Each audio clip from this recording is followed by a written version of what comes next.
Hi மக்கா, எல்லாரும் எப்படி இருக்கீங்க? எல்லாருமே எக்ஸாம்க்கு இந்நேரம் ப்ரிப்பேர் ஆகி இருப்பீங்க. கண்டிப்பா ப்ரிப்பேர் ஆகி தான் ஆகணும். வேற வழி கிடையாது. எக்ஸாம் நம்ம நெருங்கியாச்சு. நானும் பார்த்தீங்கன்னா, மைண்ட் அளவுல வந்து ப்ரிப்பேர் ஆயிட்டேன் பார்த்துக்கோங்க.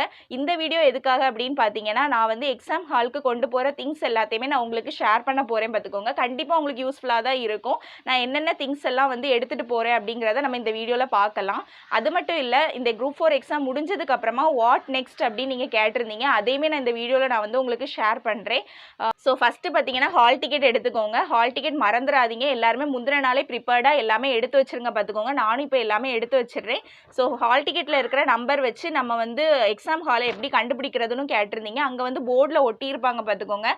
அதெல்லாம் நமக்கு ஈஸியாக கண்டுபிடிச்சிடலாம். கூட்டத்தோட கூட்டமாக போயிடலாம். நமக்கு பிரச்சனையே கிடையாது. ஸோ ஹால் டிக்கெட்டை மறக்காமல் எடுத்துகிட்டு போயிருங்க. ஸோ நெக்ஸ்ட்டு பார்த்தீங்கன்னா ஆதார் கார்டு வச்சுக்கோங்க. கண்டிப்பாக ஆதார் கார்டு வச்சுக்கோங்க. ஆதார் கார்டு இல்லைன்னா ஏதாவது ஒரு ப்ரூஃப் வந்து உங்ககிட்ட இருக்கணும். பேன் கார்டு ஏதாவது ஒரு ப்ரூஃப் வந்து கண்டிப்பாக வச்சுக்கோங்க. அதுவுமே ஆதார் கார்டு வந்து ஒரிஜினல் வச்சுக்கணுமா, ஜெராக்ஸ் வச்சுருக்கணுமா அப்படின்னு கேட்டிங்க. நான் பார்த்தீங்கன்னா ஒரிஜினல் தான் எடுத்துகிட்டு போகிறேன். நெக்ஸ்ட்டு பார்த்தீங்கன்னா நான் ஃபோட்டோவும் கொண்டு போவேன். ஃபோட்டோ வந்து கண்டிப்பாக கொண்டு போகணுமா, நெசசரியா அப்படின்னு கேட்டிருந்தீங்க. ஃபோட்டோ வந்து நெசசரி கிடையாதுன்னு தான் நினைக்கிறேன் பார்த்துக்கோங்க. ஆனால் எனக்கு ஏதோ ஒரு இது நான் அப்படி எடுத்துகிட்டு போயிடுவேன் பார்த்துக்கோங்க. எந்த எக்ஸாம்னாலும் நான் ஃபோட்டோ கொண்டு போயிடுவேன். அது யான்னு தெரியல. அதே மாதிரி குரூப் 4 எக்ஸாமுக்கும் நான் ஃபோட்டோ கண்டிப்பாக கொண்டு போயிடுவேன். இந்த ஃபோட்டோவில் பார்த்தீங்கன்னா நான் நல்ல ஒல்லியாக இருப்பேன். இப்போ கொஞ்சம் புசு புசுன்னு ஆகிட்டேன். முன்னாடி நல்லா ஒல்லியாக தான் இருந்தேன் பார்த்துக்கோங்க. நெக்ஸ்ட்டு பார்த்தீங்கன்னா நான் வாங்கின இந்த 2 பிளாக் பென்னு ரோரிட்டோ ஃபேண்டா. ஆக்சுவலாக ஒரு பென் வந்து என் வண்டிக்குள்ளே கிடக்கு. அது நாளை காலையில் எடுக்கணும் பார்த்துக்கோங்க. இது இப்போதைக்கு என் கையில் இருந்துச்சு, எடுத்துகிட்டு வந்தேன். ஸோ ரோரிட்டோ ஃபேண்டா தலைக்கீழ தெரியும். இந்த பென்னும் கண்டிப்பாக வந்து, அதாவது நீங்கள் என்ன பென் வச்சுருக்கீங்களோ அந்த 2 பென்னும் மறக்காமல் வந்து எல்லாத்தையுமே வந்து ஒரு ஃபைலில் ப்ராப்பராக போட்டு எடுத்துகிட்டு போயிருங்க. எதையுமே மறந்துடாதீங்க. பென்சில் கொண்டு போகலாமான்னு கேட்டிங்க. பென்சில் பற்றி நோ ஐடியா பார்த்துக்கோங்க. நிறைய பேர் வந்து கொண்டு போகலான்னு சொல்கிறாங்க. நிறைய பேர் கொண்டு போகக்கூடாதுன்னு சொல்கிறாங்க. கையில் வச்சுக்கோங்க உங்களுக்கு வேணும் அப்படின்னா. எக்ஸாமினர் வந்து தூக்கி தூர போடுங்க அப்படின்னு சொன்னாங்கன்னா எடுத்து வெளியே போட்டுருங்க. மற்றபடி நீங்கள் கையில் வச்சுக்கணும் அப்படின்னா கொண்டு போங்க. அவங்க வேண்டான்னா வேண்டாம், அவ்வளோதான். நான் பார்த்தீங்கன்னா இந்த ஃபைலில் தான் போட்டு எல்லாத்தையும் கொண்டு போகலாம் அப்படின்னு இருக்கேன். இது என் ஃபைல் கிடையாது. இது என் ஃப்ரெண்டோட ஃபைலு, அனோடஸோட ஃபைலு. அனோடஸ் ஞாபகம் இருக்கா உனக்கு இந்த ஃபைலு? ஞாபகம் இருந்தால் மறக்காமல் கமெண்ட் செக்ஷனில் சொல்லு. அவன்கிட்டருந்து வாங்கின ஃபைலு. என்னோட ஃபைலில் பார்த்தீங்கன்னா என்னோட சர்டிஃபிகேட்ஸ் எல்லாமே இருக்குது பார்த்துக்கோங்க. அதெல்லாம் எடுத்து இனி மாற்றிட்டு இருக்கணும். அதனால தான் சரி ஓகே, இந்த ஃபைல் வந்து அனாதையாக தான் இருந்துச்சு, இதிலேயே வச்சு கொண்டு போயிடலாம் அப்படின்னு சொல்லிட்டு எடுத்திருக்கேன். இதுக்குள்ளே இனி வச்சு எல்லாத்தையும் கொண்டு போக வேண்டியதான்.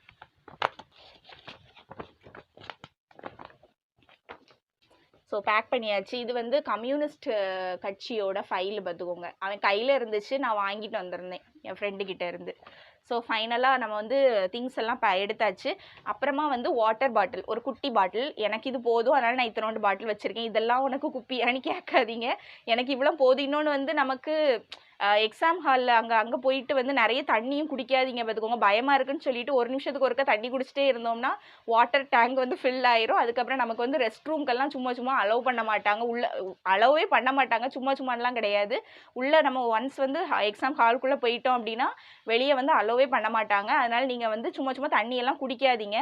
நான் சும்மா யாருக்கு கொண்டு போகணுமே அப்படின்னு சொல்லிட்டு இந்த குப்பியை எடுத்துருக்கேன். கொண்டு போவேன் பார்த்துக்கோங்க. கொண்டு போயிட்டு சும்மா கொஞ்சோல குடிப்பேன், அவ்வளவுதான். மற்றபடி நிறைய தண்ணி நீங்களும் குடிக்காதீங்க. கடைசியில் பிரச்சனையில் கொண்டு போய் விட்டுரும். அதாவது ரெஸ்ட் ரூம்க்கு அங்கேயும் நமக்கு ஓட முடியாது. அதுக்காக சொல்கிறேன்.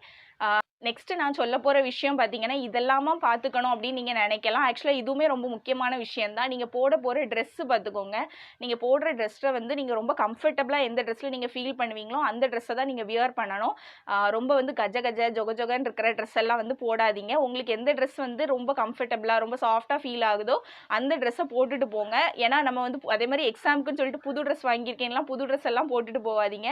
அது இன்னுமே ப்ரெஷராக இருக்கும். ஸோ ரொம்ப நீங்கள் வந்து அடிக்கடி போட்டு ரொம்ப உங்களுக்கு பழகின மாதிரி ஒரு ட்ரெஸ் இருக்கும் தெரியுமா, அதை தான் நீங்கள் போட்டுட்டு போகணும். அந்த வகையில் பார்த்தீங்கன்னா இந்த ட்ரெஸ் தான் நான் போட்டுட்டு போக போகிறேன். ஆக்சுவலாக இது எனக்கு ரொம்ப கம்ஃபர்டபுளாக இருக்கும். எனக்கு வந்து ரொம்ப பிடிச்ச மாதிரி ஒரு ட்ரெஸ்ஸு பார்த்துக்கோங்க. அதனால் இது டாப்ஸ் தான் போட்டுட்டு போக போகிறேன். உங்களுக்கு எந்த ட்ரெஸ்ஸில் நீங்கள் ரொம்ப கம்ஃபர்டபுளாக ஃபீல் பண்ணுறீங்களோ அந்த ட்ரெஸ் தான் நீங்கள் வியர் பண்ணிட்டு போகணும். ஸோ அதை நீங்கள் வந்து மைண்டில் வச்சுக்கோங்க. ஸோ நெக்ஸ்ட்டு பார்த்தீங்கன்னா எல்லாத்தையுமே வந்து பேக்கில் வந்து பேக் பண்ணிட வேண்டியதான். ஆக்சுவலாக இது என்னோட காலேஜ் பேக்கு பார்த்துக்கோங்க. ரொம்ப வருஷத்துக்கு அப்புறம் இப்போ நான் எடுக்கிற மாதிரி இருக்குது. என்னோட வந்து பழைய சேனலில் என்னோட காலேஜ் விளாக்ஸில் நீங்கள் பார்த்துருந்தீங்கன்னா தெரியும். நான் ஃபுல்லாகவே இந்த பேக் போட்டிருப்பேன். இந்த பேக்கில் தான் எல்லாமே பேக் பண்ணி கொண்டு போக போகிறேன் பார்த்துக்கோங்க. பேக் பண்ணிடலாம். நம்ம எல்லாமே மறந்துடும் பார்த்துக்கோங்க. உடனே நம்ம செஞ்சிடணும், இல்லைன்னா நமக்கு வந்து மறந்துடும். அது இந்த ஒரு ஃபைலே எல்லாமே இருக்குது. கொண்டு போன மாதிரி எல்லாத்தையும் பத்திரமா கொண்டும் வரணும் பார்த்துக்கோங்க. ஆதார் கார்டெல்லாம் கையிலேருந்து அங்கேயும் போட்டுறாதீங்க. அவ்வளோதான் பார்த்துக்கோங்க. பேக்கில் வந்து நம்ம வச்சாச்சு.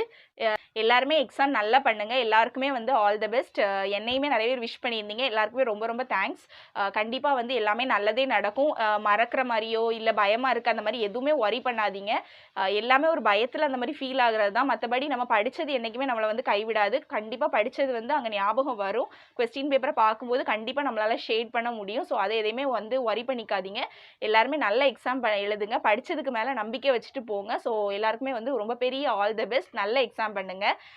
அதே மாதிரி வாட் நெக்ஸ்ட் அப்படின்னு கேட்டிருந்தீங்க. இந்த குரூப் 4 எக்ஸாம் எழுதிட்டு வந்ததுக்கு அப்புறமா வாட் நெக்ஸ்ட் அப்படின்னு கேட்டிருந்தீங்க. குரூப் 2 படிப்பீங்களா அப்படின்னு கேட்டிருந்தீங்க.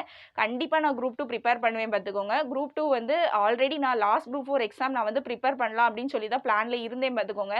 லாஸ்ட் மினிட்ல எனக்கு வந்து ஒரு சில இஷ்யூஸ்னால என்னால் எக்ஸாமும் எழுத முடியலை. குரூப் 2 நான் ப்ரிப்பேரும் பண்ணலை. ஆனால் ப்ரிப்பேர் பண்ணலாம் அப்படின்னு சொல்லிட்டு அப்பவும் பார்த்தீங்கன்னா நான் கிருஷோபா சாரோட பேட்சை தான் ஃபாலோ பண்ணலாம். அந்த ஷெடியூல் தான் நான் டவுன்லோட் பண்ணி வச்சிருந்தேன் பார்த்துக்கோங்க. கடைசியில் எனக்கு படிக்க முடியல. கண்டிப்பாக இந்த குரூப் 2 எக்ஸாம் வந்து நான் கண்டிப்பாக எழுதுவேன் பார்த்துக்கோங்க. அதுக்கான ப்ரிப்பரேஷனும் நம்ம சேனலில் இனிமேல் வரும். ரெகுலராக ஸ்டடி பிளாக்ஸில் வந்து நான் அப்லோட் பண்ணுவேன். ஸோ இதுதான் வாட் நெக்ஸ்ட் அப்படின்னு நீங்கள் கேட்டதுக்கான இது. குரூப் 2 கண்டிப்பாக நான் ப்ரிப்பேர் பண்ணுவேன். ஆனால் வந்து நான் பேட்ச் ஏதாவது சேருவேனா அப்படின்னு கேட்டிருந்தீங்க. பேட்ச் சேர் ஆல்ரெடி சேர்ந்துருக்கீங்களா, இனிமேல் சேருவீங்களா அப்படின்னு கேட்டிருந்தீங்க. பேட்ச் வந்து நான் ஃபீஸ் பே பண்ணி சேர கண்டிப்பாக மாட்டேன்னு நினைக்கிறேன். இது வரைக்கும் அப்படி ஒரு ஐடியா இல்லை. நான் சேர மாட்டேன்னு நினைக்கேன் பார்த்துக்கோங்க. அப்படி ஒருவேளை நான் சேர்ந்தாலும் நான் வந்து வீடியோவில் வந்து உங்களுக்கு கண்டிப்பாக நான் சொல்லுவேன். அதே மாதிரி ஒருத்தங்க கேட்டிருந்தாங்க, தம்ப் இம்ப்ரெஷன் வந்து லாஸ்ட்ல வந்து வைக்கணுமா இல்லை ஃபர்ஸ்ட்டே வைக்க சொல்லுவாங்களா அப்படின்னு கேட்டிருந்தீங்க.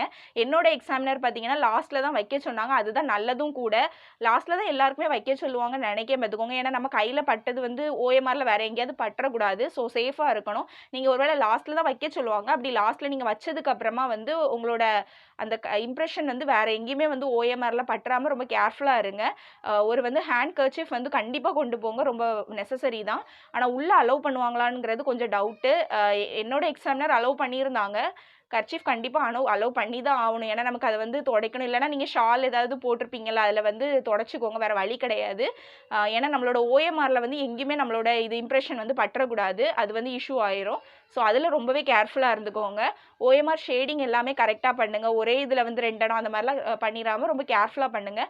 அதே மாதிரி எதையுமே அவசரப்பட்டு வந்து மார்க் பண்ணிடாதீங்க. அதாவது நம்மளோட ரெஜிஸ்டர் நம்பராக இருக்கட்டும், எல்லாமே நமக்கு தெரிஞ்சதாகவே இருந்தாலுமே அவசரப்பட்டு எதுவுமே பண்ணாதீங்க. எக்ஸாமினர் சொல்ல சொல்ல நீங்கள் பண்ணுங்க. அதுதான் பெட்டர்.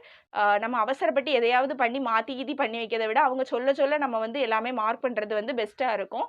ஸோ அதில் வந்து ரொம்பவே கேர்ஃபுல்லாக இருக்கேன். அவசரப்பட்டு எதையுமே வந்து ஷேட் பண்ணவோ மார்க் பண்ணவோ செஞ்சிடாதீங்க. கொஸ்டினை வந்து ஒரு வாட்டிக்கு 2 வாட்டி நல்லா வாசிச்சுட்டு அதுக்கப்புறமா ஷேட் பண்ணுங்கள். ஸோ அவ்வளோதான். எனக்கு தெரிஞ்சது எல்லாமே நான் ஷேர் பண்ணியிருக்கேன். அவ்வளோதான் பார்த்துக்கோங்க. எனக்கு தெரிஞ்ச விஷயம் எல்லாமே நான் உங்களுக்கு ஷேர் பண்ணியிருக்கேன். கண்டிப்பாக யூஸ்ஃபுல்லாக இருக்கும்னு நினைக்கிறேன். நான் கொண்டு போகிற திங்ஸ் எல்லாமே நான் உங்களுக்கு காமிச்சிருக்கேன். இதுதான் நான் வந்து எடுத்துகிட்டு போக போகிறேன் குரூப் 4 எக்ஸாமுக்காக. எக்ஸாம் ஹாலுக்கு நான் எடுத்துகிட்டு போகிற திங்ஸு. அதே மாதிரி பேரண்ட்ஸ் வந்து நான் எங்கள் அப்பா கண்டிப்பாக வருவாங்க. ஆனால் அவங்க வெளியில தான் நிற்கிற மாதிரி இருக்கும். உள்ள அலௌடு கிடையாது. அதே மாதிரி எக்ஸாம் முடிஞ்சதுக்கு அப்புறமா லைவ் வாங்க அப்படின்னு சொல்லியிருந்தீங்க. எப்படி நான் என்ன மைண்ட் செட்டில் இருப்பேன் அப்படின்னு எனக்கு தெரியல. எக்ஸாம் முடிஞ்சதுக்கு அப்புறம் நானே வந்து தலைமறைவாயிரலாங்கிற பிளானில் தான் இருக்கேன் பார்த்துக்கோங்க. அதனால் ஒழுங்காக தெரியல. நான் நல்ல மைண்ட் செட்டில் இருந்தேன் அப்படின்னா கண்டிப்பாக நான் லைவ் வாரேன். நம்ம வந்து டிஸ்கஸ் பண்ணலாம் எக்ஸாம் பற்றி. அதுக்கப்புறமா கண்டிப்பாக நம்ம சேனலில் வந்து ரெகுலராக இனிமேல் வீடியோஸ் இருக்கும். ஸ்டடி பிளாக்ஸ் இருக்கும் குரூப் 2 பற்றினது. அதே மாதிரி ஸ்டெனோ பற்றின வீடியோஸும் இனி கண்டிப்பாக வரும் பார்த்துக்கோங்க. நான் ஸ்டெனோவும் வந்து 200 வேர்ட்ஸ் பெர் மினிட் வந்து நான் ப்ரிப்பேர் பண்ணிட்டு இருக்கேன் அப்படின்னு நான் உங்ககிட்ட ஷேர் பண்ணியிருந்தேன். அது பற்றின டீட்டெயில்ஸும் நான் வந்து உங்களுக்கு வந்து ஷேர் பண்ணுறேன் நம்ம சேனலில். ஸோ அவ்வளோதான் பார்த்துக்கோங்க. இந்த வீடியோ வந்து முடிஞ்சாச்சு. உங்களுக்கு யூஸ்ஃபுல்லாக இருந்துச்சு அப்படின்னா வந்து கண்டிப்பாக இந்த வீடியோ வந்து யூஸ் பண்ணிக்கோங்க. நான் கொண்டு போகிற திங்ஸ் பற்றியெல்லாம் நான் உங்களுக்கு ஷேர் பண்ணியிருக்கேன். ஏதாவது ஒரு வகையில் வந்து கண்டிப்பாக உங்களுக்கு யூஸ்ஃபுல்லாக இருக்கும். ஒருவேளை இதெல்லாம் உங்களுக்கு யூஸ்ஃபுல் இல்லை அப்படின்னு நீங்கள் நினச்சிங்கன்னா வந்து என்னை எதுவுமே அப்யூசிவாக வந்து நீங்கள் திட்டாமல் ஜஸ்ட்டு வந்து இந்த வீடியோ வந்து பார்க்காம நீங்கள் போயிருங்க. ஏன்னா நிறைய பேரோட கமெண்ட்ஸ் பார்த்தேன். நிறைய பேர் இல்லை, ஒரு சிலரோட கமெண்ட் பார்த்தேன். கொஞ்சம் அப்யூசிவாக பேசியிருந்தாங்க. ஸோ எனக்கு அது வந்து உடன்பாடு இல்லை. நீங்கள் வந்து கன்ஸ்ட்ரக்டிவாக ஏதாவது ஒரு விஷயத்த நீங்கள் சொன்னீங்கன்னா கண்டிப்பாக நான் அதை வந்து ஏற்றுக்குவேன். ஆனால் இதே இது அப்யூசிவாக பேசுகிறத கண்டிப்பாக ஏற்றுக்க முடியாது. ஸோ அதை நான் வந்து ஷேர் பண்ணணும் அப்படின்னு நினச்சிருந்தேன். ஸோ ஓகே, அவ்வளோதான் பார்த்துக்கோங்க. நெக்ஸ்ட் வீடியோவில் நம்ம மீட் பண்ணலாம். பாய்.